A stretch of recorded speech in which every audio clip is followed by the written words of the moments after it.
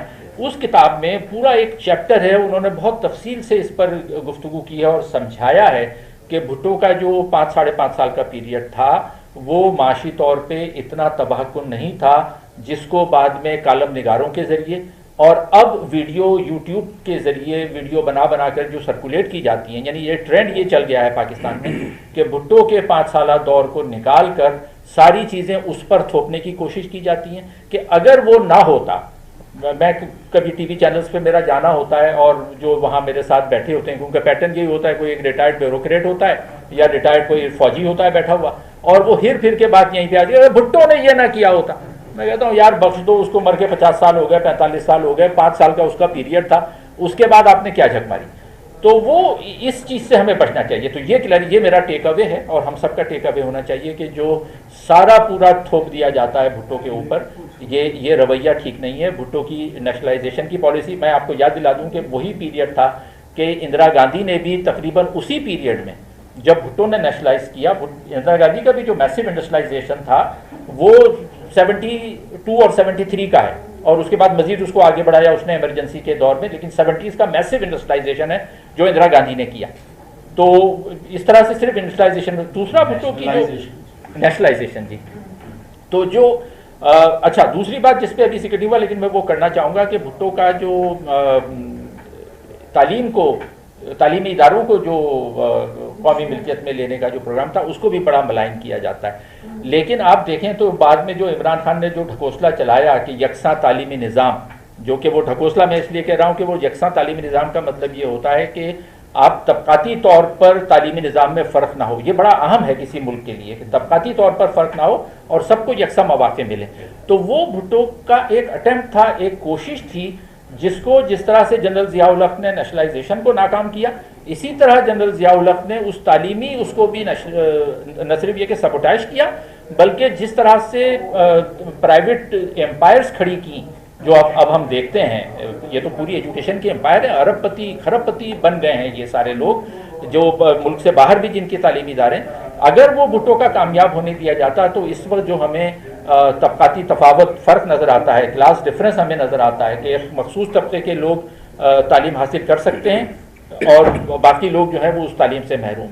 تو یہ ایک میرے خیال میں یہ بھی ایک میجر ہمارا آج کا ٹیک اوے ہے جو ہمیں یاد رکھنا چاہیے۔ تو یہ تو ان کی باتیں تھیں۔ 2-3 باتیں میں اپنی طرف سے ایڈ کرنا چاہوں گا کہ جب ہم معیشت پہ بات کرتے ہیں، پاکستان کی موجودہ معیشت پہ بات کریں تو اس کی دو تین پہلو ہیں۔ ایک تو اس کا خالصتاً معاشی پہلو ہے جس پہ ابھی ہم نے بات کی، اس کے ساتھ کم از کم 2 اور پہلوؤں پر ہمیں نظر رکھنی چاہیے، ایک اس کا سیاسی پہلو ہے اور ایک اس کا سماجی پہلو ہے، یعنی معیشت کو ان دونوں پہلوؤں سے الگ کر کے ہم بہتر نہیں کر سکتے۔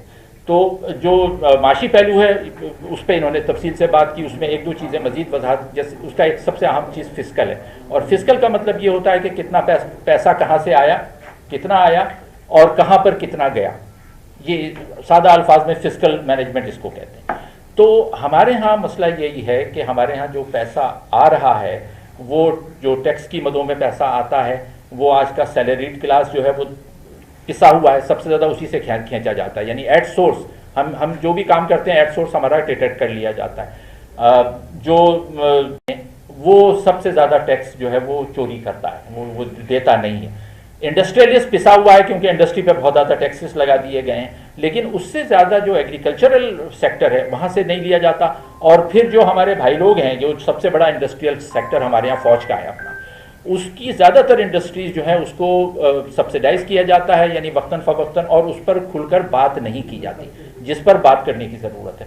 تو یہ سوال ہمیں اٹھانا چاہیے کہ جب ہم معیشت کو بہتر کرنے کی بات کرتے ہیں تو ہمیں یہ سوال پوچھنے چاہیے کہ جو ہمارا پیسہ آ رہا ہے وہ کہاں سے آ رہا ہے اور کہاں سے نہیں آ رہا، اور جہاں جا رہا ہے یعنی جو سب سے بڑا چنک ہمارا قرضوں میں اور دفاع کے نام پر جو کھا لیا جاتا ہے، اس کی اکاؤنٹیبلٹی جب تک نہیں ہوگی، جس کی کوشش کی جاتی ہے. یہ آواز اٹھاتے ہیں، ہم لکھتے ہیں. فرت اللہ بابر نے 2-3 مرتبہ اٹھانے کی کوشش کی تو اب ان سے باقاعدہ کہا گیا کہ بھئی آپ اس کو بار بار پارلیمنٹ میں نہ اٹھائیں. لیکن جب تک ان بنیادی سوالوں پہ بات نہیں ہوگی معیشت کو ہم بہتر نہیں کر سکتے. تو یہ تو اس کا معاشی پہلو. اچھا، پولیٹیکل پہلو جو اس کا ہے، میں سمجھتا ہوں کہ سیاسی مینجمنٹ میں 4 وزارتیں سب سے اہم ہیں، جس پہ میں نے لکھا بھی ہے. جب تک کہ ان کو ٹھیک نہیں کیا جائے، ایک تو یہی ظاہر وزارت خزانہ ہے، لیکن اس سے بھی زیادہ اہم جو ہے جس کا بظاہر تعلق نہیں لگتا لیکن تعلق ہے، اور وہ ہے وزارت خارجہ. وزارت خارجہ کی بات میں اس لیے کر رہا ہوں کہ خارجہ تعلقات آپ کے دوسرے ملکوں سے کیسے ہیں، اس کا براہ راست اثر پڑتا ہے آپ کی وزارت دفاع پر. اگر آپ کے پڑوسیوں سے تعلقات بہتر ہوں تو دفاع کے نام پہ جو ہمیں اتنا پیسہ خرچ کرنا پڑ رہا ہے وہ ہمارا اتنا بڑا ایکسپینس وہاں پر نہیں ہو. تو جب تک ہم اپنی خارجہ پالیسی کو بہتر نہیں کریں گے، اور خارجہ پالیسی میں ڈراسٹک تبدیلیوں کی ضرورت ہے. ہماری افغان پالیسی فیل ہو چکی ہے، 40 سال سے فیل ہو رہی ہے، ہم مانتے نہیں ہیں. ہماری انڈیا پالیسی مسلسل فیل ہو رہی ہے، ہم مانتے نہیں ہیں. ایران سے تعلقات ہمارے خراب ہیں، مسلسل خراب چلے جا رہے ہیں، وہ ہم مانتے نہیں ہیں. وہ آج کل ایک وہ چل رہا تھا، میم ایک چل رہی تھی کہ وہ رضیہ گنڈوں میں پھنس گئی، تو پاکستان کو بتایا تھا رضیہ، اور ایران گنڈا ہے، انڈیا گنڈا ہے، افغانستان گنڈا ہے، اور بیچ میں رضیہ ہے پاکستان جو کہ پھنس گیا ہے. تو جب تک یہ ہماری اپروچ نہیں دور ہوگی کہ باقی سارے گنڈے ہیں اور ہم گنڈوں میں پھنس گئے، اور اس کی تبدیلی کے لیے وزارت خارجہ کا سویلین کنٹرول بہت ضروری ہے. اس کو فوج کے تسلط سے آزاد کرانا ہوگا.